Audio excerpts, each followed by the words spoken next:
देखिए वहां पे तो लड़ाइयां हुई, बहुत सारी चीजें हुई, खैर लेकिन जो उस लड़ाई की वजह से कोई मुसलमान नहीं हुआ। बात ध्यान में रखने की है कि उस लड़ाई की वजह से कोई मुसलमान नहीं हुआ।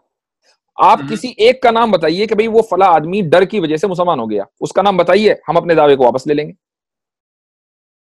मैं स्पेसिफिक्स पे बात नहीं कर सकता, लेकिन इतना जरूर सब जानते हैं कि बहुत सारी लड़ाइयां हुई, और उस बहुत सारे लड़ाइयों, मतलब इसका जो ये रिलीजन रहा है, इसका बहुत सारी जो मजहब रहा है उसकी लड़ाइयां जो है बड़ी हिस्ट्री रही है तब से लेके काफी हाल तक। क्या आप सिर्फ जो इसी रिलीजन में लड़ाइयों की हिस्ट्री रही है?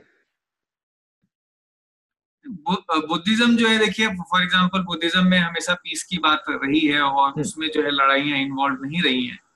ठीक है, बात मैं ये कह रहा था कि हिंदुइज्म, देखिए मैं मेरे समझ से रिलीजन, कुछ लोगों ने उसको इंटरप्रेट किया हो, रिलीजन समझ रहे हो, मेरे समझ से हिंदू जो है वो एक शब्द बस इस बेसिस पे आता है कि यहाँ पे इस सिंधु सभ्यता के जो लोग हैं और उन्होंने जो रीति रिवाज बनाए, उन लोगों ने जो अपनी फिलॉसफी बनाई, सनातन धर्म तो रिलीजन है ना, सनातन धर्म तो रिलीजन है, और उस रिलीजन के अंदर मलीचों के खिलाफ लड़ाई और मारने पीटने की बात है। तो इसका मतलब यह है कि आप सिर्फ ये नहीं कह सकते कि इस्लाम का ताल्लुक जंग से रहा है। मेरा जो ऑब्जेक्शन था वो आपने ये कहा कि इस खास धर्म का ताल्लुक वॉर से रहा है। मैं उसका जवाब दे रहा हूं कि आपने जो इसको स्टैंड आउट कर दिया कि इस्लाम का ताल्लुक ही सिर्फ वॉर से रहा है, उसका जवाब मैं दे रहा हूं कि हिंदुइज्म का उससे ज्यादा रहा है।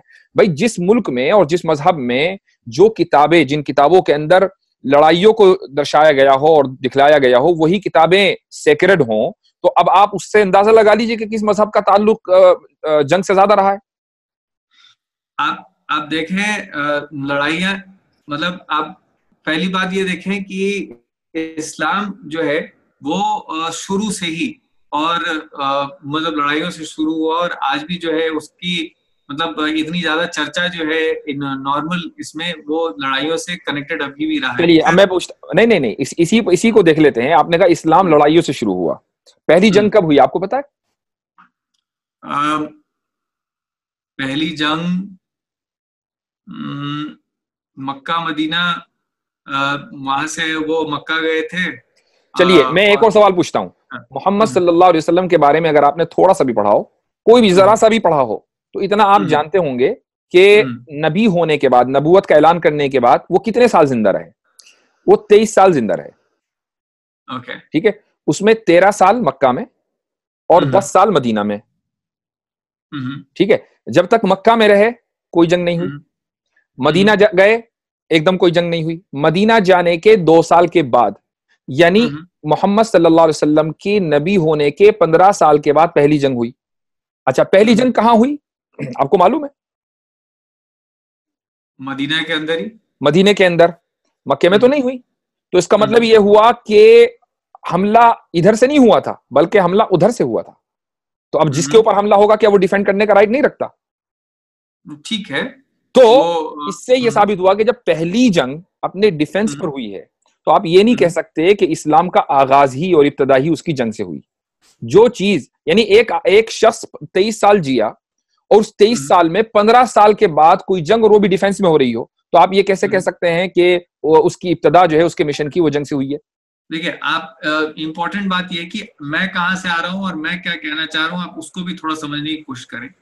मैं क्या कहना चाह रहा हूं कि प्रॉब्लम कहां पे आ जाती है कि जब आप उस किसी भी किताब को जो है आप इतना सीक्रेट बना देते हैं, आप उसको ये अथॉरिटी दे देते हैं कि ये सबसे ऊपर है, इसके ऊपर और कुछ नहीं, तो प्रॉब्लम ये आ जाती है कि उसको जब जो जैसे पढ़ेगा, जो उसको समझ में आएगा, तो वो उसी को समझ लेगा कि यही डिवाइन वर्ड्स है और मुझे यही करना है और मैं सही कर रहा हूं और मैं अल्लाह की खिदमत कर रहा हूं। चलिए ठीक है, उसकी अगर कोई गलत मिसकोट करे, मिसअंडरस्टैंड करे या कुछ भी करे, तब उसमें सुपर पावर कोई इंटरवेंशन नहीं करता है। तो इन दैट केस क्या बन जाता है, वो एक बहुत ही आसान टूल बन जाता है। अगर मान लीजिए कि ये किताब को, जिसको आप ये कह रहे हैं कि भाई आपने सेक्रेट बना लिया और सबसे ऊपर रख दिया, और इस वजह से कुछ लोगों के जहन में ये है कि भाई इसमें जो लिखा हुआ है, जिस तरीके से हम समझ रहे हैं वही सही है, और लिहाजा अब आप बंदूक उठा के मारना शुरू कर दें, तो इससे तो यह नतीजा निकला ना कि सिर्फ जंगें इसी वजह से होनी चाहिए कि चूंकि कुछ लोगों ने एक किताब को गलत तरीके से समझा, राइट? यही तो नतीजा निकला ना। फिर तो किसी और वजह से जंग नहीं होनी चाहिए थी। आखिर क्या वजह है कि दूसरी वजह से भी जंग होती है? नहीं, और उसमें लोग ज्यादा मरते हैं। ये किस सिनेरियो में, किस वजह से आईसिस के बंकर्स में भी जो है किताब, कुछ भी और XYZ किताबें मिल सकती थी, कुरान भी जो है सबसे ज्यादा क्यों मिल रही है? LTTE के पास कौन सा कुरान था? नहीं, वो मैं तो कह रहा हूं कि बहुत सारी और बुक्स हो सकती है, बहुत सारी अगर आप ये कह रहे हैं कि भाई बंकरों में कुरान ही क्यों मिलता है, तो भाई LTTE के पास तो कुरान नहीं मिला, ट्रिपल के पास तो कोई कुरान नहीं है, ठीक है? और मैं बताऊं कि वो एथीस्ट नहीं है, के एथीस्ट नहीं है, व्हाइट सुप्रीमेसिस्ट एथीस्ट नहीं है, बल्कि इवेंजेलिकल हार्डकोर क्रिश्चियंस हैं। इस्लाम से मुझे सबसे ज्यादा प्रॉब्लम है, बिल्कुल ये सही बात है, पॉइंट नंबर 1।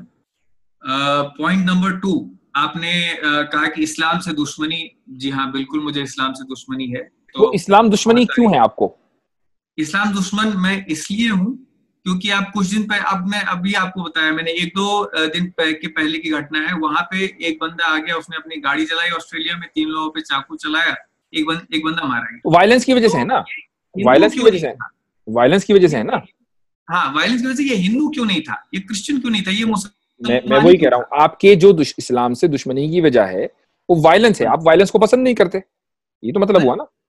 हाँ, वायलेंस सबसे बड़ा फैक्टर है, और वायलेंस जब भी आएगा, इसी फैक्टर को ले लीजिए, इसी फैक्टर को ले लीजिए, इसी फैक्टर को ले लीजिए। तो इस लॉजिक के एतबार से तो चूंकि गुज़िश्ता 2 साल के अंदर जो 100 से ज्यादा मॉब लिंचिंग हो गई हैं मुसलमानों की, तो आपको हिंदुइज्म से भी उतनी नफरत होनी चाहिए, क्योंकि मॉब लिंचिंग तो मजहब के नाम पर हुई है। कभी तो सामने वाला मुसलमान क्यों है, मुसलमान क्यों है, इस वजह से मारा गया। इसलिए नहीं मारा गया कि वो क्रिश्चियन है या बुद्धिस्ट है या हरिजन है, उसको मारा गया मुसलमान होने की वजह से। तो वायलेंस उधर भी है। अच्छा, फिर आपको तो अमेरिका का भी दुश्मन होना चाहिए, वियतनाम वार तो मुसलमानों की वजह से नहीं हुई थी। आपको जर्मनी का भी दुश्मन होना चाहिए और इंग्लैंड का भी दुश्मन होना चाहिए, जिन जिन मुल्कों ने बगैर किसी मजहबी वजह से जंग लड़ी है और उसमें लाखों करोड़ों लोग अभी तक मर चुके हैं, तो आप उन सब के दुश्मन है या नहीं?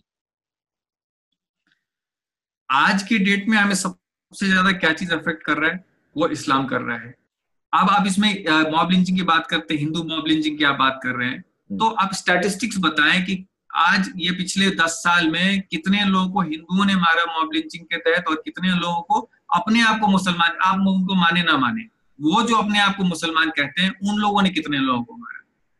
तो जब ये स्टैटिस्टिक्स देखेंगे तो आप ये बहुत ही ज्यादा आपको स्क्यूड नजर आएगा, और आपको जो नहीं, मैं कहता हूं, मैंने आपको थोड़ी देर के लिए मान लिया 50-50% है, हालांकि ऐसा नहीं है, थोड़ी देर के लिए मान लिया 50-50 है, 50% इधर से गए, 50% उधर से गए। जब आप मुसलमानों की वजह से जो 50% हैं, जिन्होंने हिंदुओं को इसलिए मारा कि वो मुसलमान नहीं है, आप इस्लाम से दुश्मनी करते हैं, तो जो रिमेनिंग 50% है जिन्होंने मुसलमानों को इसलिए मारा कि वो मुसलमान है, आप हिंदुओं से क्यों दुश्मनी नहीं करते, या हिंदुइज्म से क्यों दुश्मनी करते?